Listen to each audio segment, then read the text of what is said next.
কোরআন পাঠের যে কি মর্যাদা, এটা দুনিয়াতেই আল্লাহ রাব্বুল আলামিন দেখাইছেন। আল্লাহ রাব্বুল আলামিন কি করেছেন দেখিয়েছেন। উসাইদ বিন হুযাইর এক সাহাবী, তিনি কোরআন রাতের বেলা উঠে কোরআন তেলাওয়াত করছিলেন। কোরআন তেলাওয়াত করছিলেন, তার পাশেই কি ছিল, ঘোড়া বাঁধা ছিল, ঘোড়া বাঁধা ছিল। আর ঘোড়ার পাশেই তার ছোট বাচ্চা, শিশু বাচ্চা কি আপনার শুয়েছিল। তো আপনার যখন কোরআন তেলাওয়াত করতেছে, এই তেলাওয়াত করার জন্য অসংখ্য ফেরেশতা আপনার কি আসমান থেকে নেমে এসেছে। তো কোরআন এই ফেরেশতা দেখে ঘোড়া ছটপট ছটপট ছটপট করতেছে। এখন এই ঘোড়ার লাফালাফি দেখে তিনি কোরআন মাজিদ পড়া থামিয়ে দেন। যে আমার বাচ্চাটা যদি পাড়া দিয়ে মেরে ফেলে দেয়, তাহলে তো মারা যাবে আমার বাচ্চা। তো কোরআন মাজিদ পড়া থামিয়ে দিল। যখন কোরআন মাজিদ পড়া থামিয়ে দিল, তখন কি ঘোড়ার লাফালাফি বন্ধ হয়ে গেল। আবার কোরআন মাজিদ কি পড়া শুরু করলো। আবার কি আপনার কি আপনার ঘোড়া আবার লাফালাফি শুরু করলো।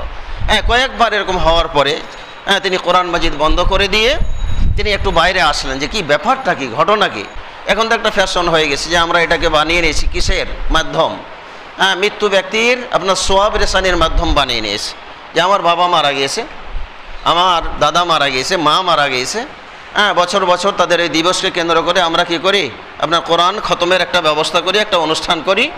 আর কিছু হুজুর আলেম ওলামাদেরকে নিয়ে এসে আমরা কি করাই, আপনার কোরআন খতম করাই, আর সোয়াব তাদের নামে কি আপনার পাঠাইতে থাকি। সেটা একটা বিদাতি তরিকা, সেই বিদাত আমাদের সমাজে হচ্ছে। তো বিদাত করলেও সেটা যতই ধর্মীয় ইবাদত বা আমলের আদলে হোক না কেন, বিদাত করলেও আমাদের ঈমান বাড়বে না। সেটা যদিও আপনার কি ভালো কাজ, আমাদের ঈমান বাড়বে না, ঈমান কমে যাবে। তো সম্মানিত ভাইয়েরা, কোরআন আমাদেরকে দৈনিক রুটিনে নিয়ে আসতে হবে যে আমি একটা পৃষ্ঠা হলেও, আধা পৃষ্ঠা হলেও আমার একটা পণ থাকতে হবে, ইচ্ছা থাকতে হবে যে আমি আপনার কি করব, তেলাওয়াত করব। যারা হাফিজে কোরআন মাশাআল্লাহ, দেখা যায় আধা ঘন্টা পড়লেই আপনার কি এক পারা অনায়াসে হয়ে যায়। তো আমরা হাফিজে কোরআন যারা আছি, আমাদের আরও বেশি পাঠ করা দরকার। দৈনিক আমাদের এক পারা হোক বা আধা পারা হোক, আমাদের একটা রুটিনে থাকা দরকার যে আমরা কোরআন যেন পাঠ করতে পারি, উচ্চ মর্যাদায় উচ্চ মাকামে যেন আমরা কি পৌঁছে যেতে পারি, এই চেষ্টা আমাদের করতে হবে। তো কোরআন তেলাওয়াত এটা আমাদের ঈমান বাড়ার একটা অন্যতম উপায়। শুধু তাই না, এই কোরআন পাঠের মাধ্যমে জান্নাতে আপনার কি কত উপরের মর্যাদায় যে যেতে পারবেন। আল্লাহ রাসূল সাল্লাল্লাহু আলাইহি সাল্লাম হাদিসে বলেছেন, কোরআনের যে মর্যাদা, এটা বলে কি শেষ করা যাবে না। আল্লাহ রাসূল সাল্লাল্লাহু আলাইহি সাল্লাম বলেছেন যে কোরআন যেখানে কিয়ামতের দিন কেউ আপনার জন্য এগিয়ে আসবে না, আপনাকে বাঁচানোর জন্য, আমাকে বাঁচানোর জন্য কেউ যেখানে এগিয়ে আসবে না, এই কোরআন আপনার পক্ষে দাঁড়াবে, আপনার পক্ষে দাঁড়াবে, আবার আপনার বিপক্ষেও কি দাঁড়াতে পারে। আল্লাহ রাসূল সাল্লাল্লাহু আলাইহি সাল্লাম হাদিসে বলছেন, আল কোরআনু হুজ্জাতুন লাকা আও হুজ্জাতুন আলাইকা, যে এই কোরআন তোমার পক্ষে কি হবে, দাঁড়াবে, হুজ্জাত হবে, দলিল হবে, অথবা তোমার বিপক্ষে দলিল হবে। তোমার বিপক্ষে কি হবে, দলিল হবে। পক্ষে কিভাবে হবে, যদি আমরা কোরআন 2-3 মিনিটের জন্য দৈনিক পড়ার যদি একটা রুটিন আমরা বানিয়ে নিতে পারি, কোরআন যদি একটু পড়তে পারি, তাহলে এই কোরআন, আল্লাহ রাসূল সাল্লাল্লাহু আলাইহি ওয়াসাল্লাম ইকরাউল কোরআন, যে তোমরা কোরআন পড়ো, ফাইন্নাহু ইয়াতি ইয়াউমাল কিয়ামতি শাফিআন লিআসহাবিহি, কারণ কোরআন কিয়ামতের দিন আসবে কোরআনের পাঠকের জন্য সুপারিশকারী হিসাবে। যেখানে কেউ এগিয়ে আসবে না, দুনিয়ার কোনো মানব এগিয়ে আসবে না আপনার জন্য, পীর ওলিয়া উলিয়া আসবে না, কোনো আলেম আসবে না আপনাকে সুপারিশ করার জন্য। যাদেরকে আল্লাহ রাব্বুল আলামিন অনুমতি দিবেন, ওই সক্ষমতা দিলে আপনার কি এগিয়ে আসবে। আল্লাহ রাসূল সাল্লাল্লাহু আলাইহি ওয়াসাল্লাম কি যদি ঈমানদার হয়, তার জন্য সুপারিশ করার জন্য এগিয়ে কি মানে আসবে। কিন্তু অনুমতি দেওয়া এটা কি নির্ভর করছে। কিন্তু এই কোরআন আমরা যদি পাঠ করি, তেলাওয়াত করি, আল্লাহর অনুমতিরও কি আপনার প্রয়োজন হবে না। কোরআন আমাদের পক্ষে এসে দাঁড়াবে এবং বলবে যে হে আল্লাহ, তোমার এই বান্দা মানে তার ব্যক্তিগত সময় থেকে বের করে আমাকে তেলাওয়াত করেছে, ফাশফি'নি ফিহি, আমার সুপারিশ তার ব্যাপারে কবুল করতেই হবে তোমাকে। জোরালোভাবে কি করবে, আপনার এই কোরআন আপনার জন্য কি আপনার সুপারিশ করবে, কোরআন আপনার পাশে এসে কি দাঁড়াবে। তাহলে সেই কোরআন, যে কোরআন বিপদে এসে দাঁড়াবে, সেই কোরআনের মর্যাদাই আমরা দিতে শিখলাম না, নিজে শিখলাম না, সন্তানদেরকে শিখালাম, আমরা এই কাজই করলাম না, তাহলে ঈমান আমাদের বাড়বে কোথা থেকে সম্মানিত ভাইয়েরা। তাহলে ঈমান বাড়াতে হলে কোরআন কি করতে হবে? শিখতে হবে। আল্লাহ রাসূল সাল্লাল্লাহু আলাইহি ওয়াসাল্লাম আরেক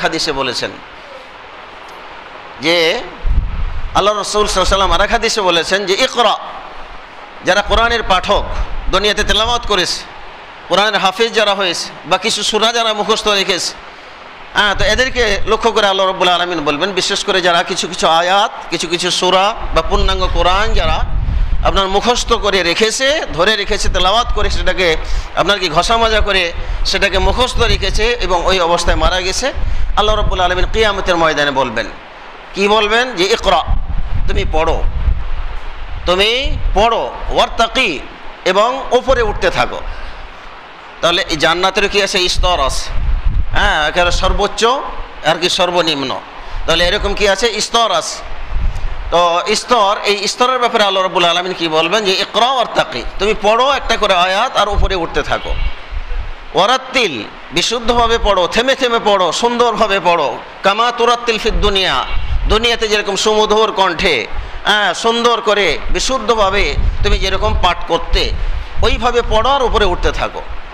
কেন? যে ফাইন্না আখিরা আয়াতিকা, ফাইন্না আখিরা মানজালাতিকা, কেননা তোমার সর্বশেষ স্তর হবে, মর্যাদা হবে ইনদামা তাকরাউহা, যেখানে তোমার পড়াটা শেষ হবে। তুমি পড়তে পড়তে পড়তে পড়তে উঠতেই আসো আর তুমি পড়তে পারতেছো না, ওইখানে গিয়ে তোমার কি হবে? মর্যাদা, তোমার সেই জায়গাতে থাকার ব্যবস্থা কি আল্লাহ রাব্বুল আলামিন কি করে দেবেন। তাহলে সেই কোরআন পাঠের চিন্তা চেতনাই তো আমাদের নাই, আমরা বের করতে পারতেছি না। তাহলে আমাদের ঈমান বাড়ানো এটা কি সম্ভব? সম্ভব নয়। সম্মানিত ভাইরা, তাহলে আমাদের কোরআন, এরকম অনেক মর্যাদার কথা কি আপনার কোরআনের ব্যাপারে বলা হয়েছে। দুনিয়াতেই সাহাবীরা দেখে গেছেন কোরআন পাঠের যে কি মর্যাদা, কোরআন পাঠের যে কি মর্যাদা, এটা দুনিয়াতেই আল্লাহ রাব্বুল আলামিন দেখাইছেন। আল্লাহ রাব্বুল আলামিন কি করেছেন? দেখিয়েছেন। উসাইদ বিন হুযাইর, এক সাহাবী, তিনি কোরআন রাতের বেলা উঠে কোরআন তেলাওয়াত করছিলেন।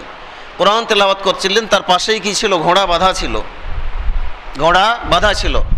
আর ঘোড়ার পাশেই তার ছোট বাচ্চা, শিশু বাচ্চা কি আপনার শুয়েছিল। তো আপনার যখন কোরআন তেলাওয়াত করতেছে, এই তেলাওয়াত করার জন্য অসংখ্য ফেরেশতা আপনার কি আসমান থেকে নেমে এসেছে। তো কোরআন, এই ফেরেশতা দেখে ঘোড়া ছটপট করতেছে। এখন এই ঘোড়ার লাফালাফি দেখে তিনি কোরআন মাজিদ পড়া থামিয়ে দেন। যে আমার বাচ্চাটা যদি পাড়া দিয়ে মেরে ফেলে দেয়, তাহলে তো মারা যাবে আমার বাচ্চা। তো কোরআন মাজিদ পড়া থামিয়ে দিল। যখন কোরআন মাজিদ পড়া থামিয়ে দিল, তখন কি ঘোড়ার লাফালাফি বন্ধ হয়ে গেল। আবার কোরআন মাজিদ কি পড়া শুরু করলো। আবার কি আপনার কি আপনার ঘোড়া আবার লাফালাফি শুরু করলো। কয়েকবার এরকম হওয়ার পরে তিনি কোরআন মাজিদ বন্ধ করে দিয়ে তিনি একটু বাইরে আসলেন, যে কি ব্যাপারটা, কি ঘটনা কি, এরকম ঘোড়া লাফালাফি করছে কেন, আমি যখন কোরআন তেলাওয়াত করছি লাফালাফি করছে কেন।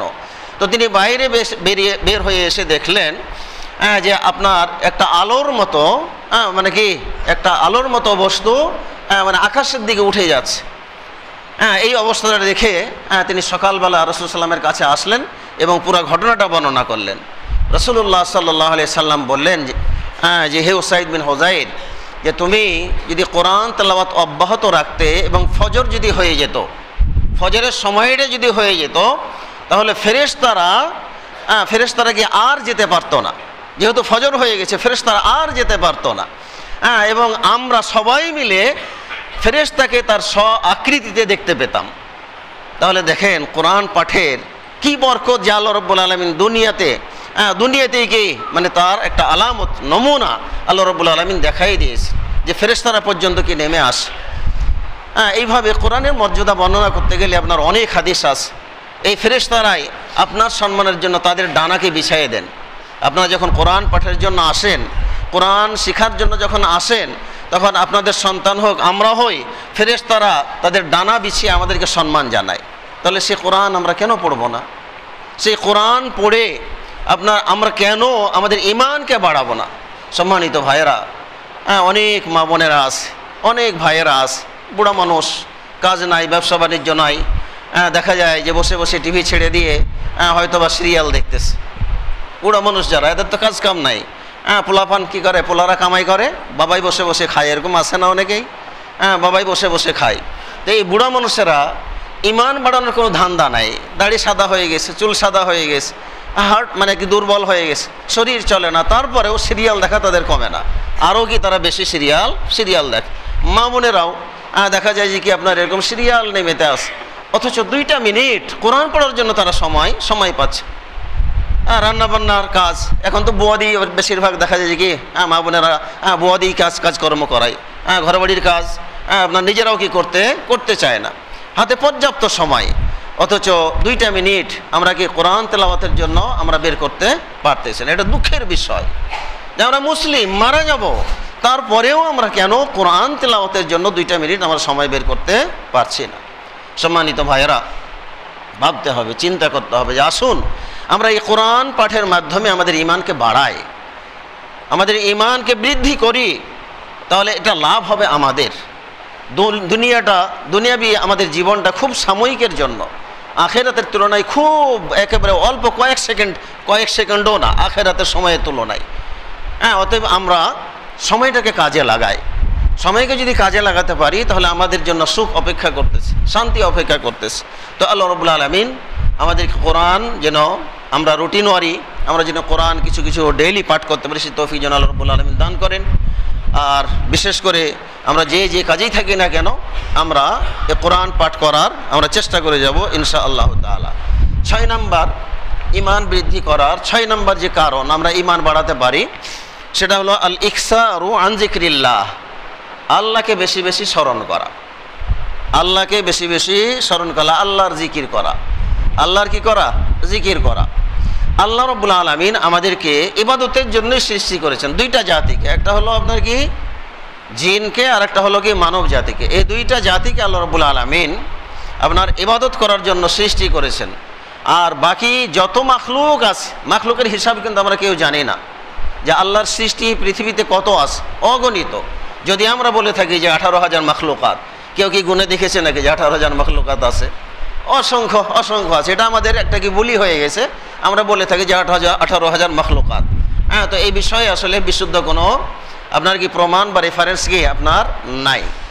অসংখ্য মাখলুকাতের মধ্যে আল্লাহ রাব্বুল আলামিন 2টা জাতিকে আপনার ইবাদতের জন্য সৃষ্টি করেছেন, আর বাকি সমস্ত মাখলুককে আল্লাহ তাআলা ইবাদতের জন্য সৃষ্টি করে নাই।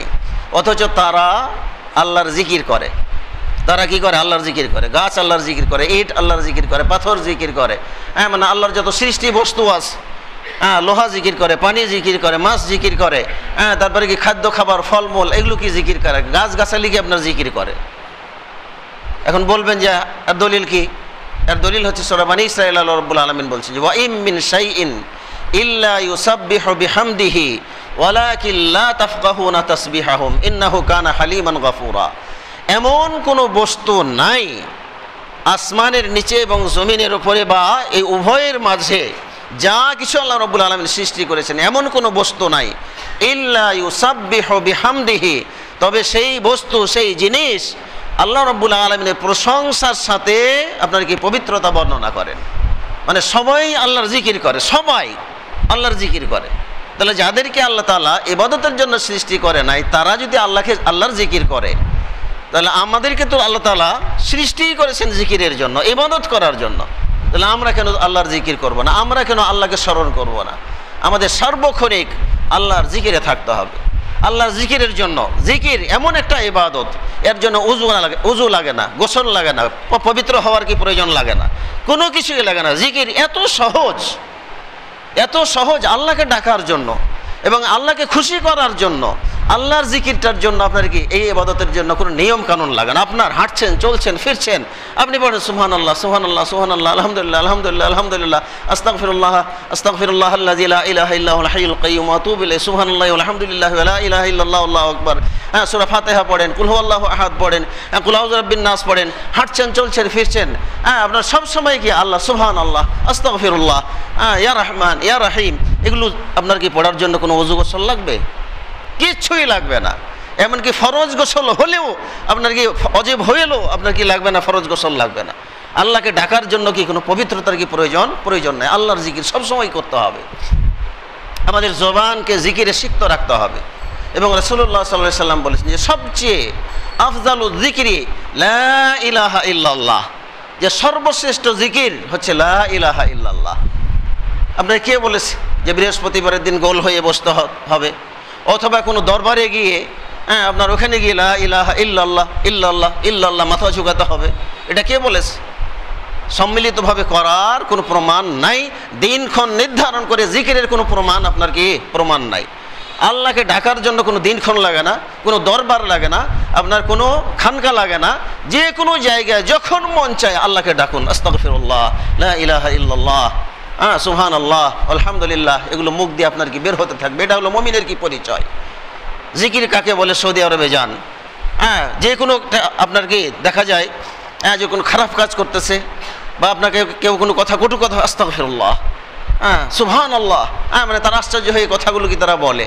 রাস্তাঘাটে চলবেন, জায়গা জায়গা লেখা আছে সাইনবোর্ডে সুবহানাল্লাহ লেখা আছে, আল্লাহু আকবার রাস্তাতে রাস্তাতে লেখা আছে, বিলবোর্ডে দেখবেন বিশাল বিশাল আকারে আস্তাগফিরুল্লাহাল্লাযী ওয়া আতুবু ইলাইহি, এরকম সুন্দর সুন্দর জিকির আপনার কি লেখা আছে। আর আমাদের দেশের রাস্তা দিয়ে চললে আপনার যত আপনার কি গায়িকা নায়িকাদের আপনার যত বেহায়াপনা উলঙ্গ ছবি দিয়ে যত অ্যাড আছে, সব অ্যাড দিয়ে কি আপনার বিলবোর্ড ভরে দেয়।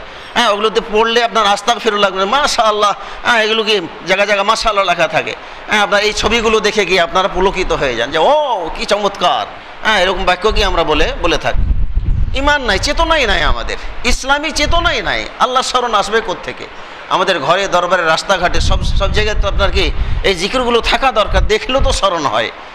ওই শব্দটা পড়তে যদি জানি আমরা, অটোমেটিক মুখ দেখে বের হয়ে যায় সুবহানাল্লাহ, আস্তাগফিরুল্লাহ, লা ইলাহা ইল্লাল্লাহ, এগুলো কি অটোমেটিক কি বের হয়ে যায়। তো এই হচ্ছে আমাদের অবস্থা। আল্লাহর জিকির আমাদের করতে হবে। আল্লাহর জিকির যদি করা হয়, আল্লাহ রাব্বুল আলামিন কোরআনুল কারীমে আল্লাযীনা আমানু ওয়া তাতমাইন্নু কুলুবুহুম বিযিকরিল্লাহ আলা বিযিকরিল্লাহি তাতমাইন্নুল কুলুব। মহান আল্লাহ তাআলার বাণী, তিনি বলেছেন যে যারা ঈমানদার, তাহলে ঈমানদার হওয়া লাগবে। যারা ঈমানদার, ঈমান এনেছে, ওয়া তাতমাইন্নু কুলুবুহুম, এবং ঈমান আনার পরে আপনার কি তাদের অন্তরটা প্রশান্ত হয় বিযিকরিল্লাহ, আল্লাহর জিকিরের মাধ্যমে। তো আল্লাহকে স্মরণ করলে, এই জিকিরগুলো করলে মনে কি লাগে? শান্তি লাগে। দিয়ে আল্লাহ রাব্বুল আলামিন আলা বিযিকরিল্লাহ, জেনে রাখো, বিযিকরিল্লাহ, আল্লাহর জিকিরের মাধ্যমে তাতমাইন্নুল কুলুব, অন্তরগুলো প্রশান্তি হয়ে যায়। তৃপ্তি কি আপনার তৃপ্ত হয়ে যায়, অন্তরে প্রশান্তি লাভ হয়। তো আমরা আল্লাহর জিকির কি করি না? আপনি পাপ করবেন, দেখবেন অন্তরে অস্থিরতা আছে। যারা চুরি করে, যারা ডাকাতি করে, যারা ঘুষ খায়, যারা মিথ্যা কথা বলে, যারা ব্যবসা বাণিজ্যে মানুষকে ধোঁকা দেয়, এদের অন্তরে শান্তি নাই। আপনি দেখবেন তারা সবসময় কি অস্থির প্রকৃতির হয়। তারা অস্থির প্রকৃতির হয়, শান্ত স্বভাবের হয় না, সব সময় একটা অস্থিরতা কাজ করে। এই জন্য মারা যাওয়ার সময়ও কি এই হুজুরকে নিয়ে আসো, আমাকে তওবা কাটাও, আমাকে এটা করো, আমাকে ওটা করাও, নানান পেরেশানে পড়ে যায়। কিসের কারণে? ওই যে পাপ কাজ করেছে। কিন্তু যারা পাপ কাজ করে না, যারা আল্লাহর জিকির আজকার করে, যারা কোরআন তেলাওয়াত করে, যারা আপনার কি নফল ইবাদত করে, এরকম যারা কাজ করে, এদের এত টেনশন নাই, পেরেশানি নাই।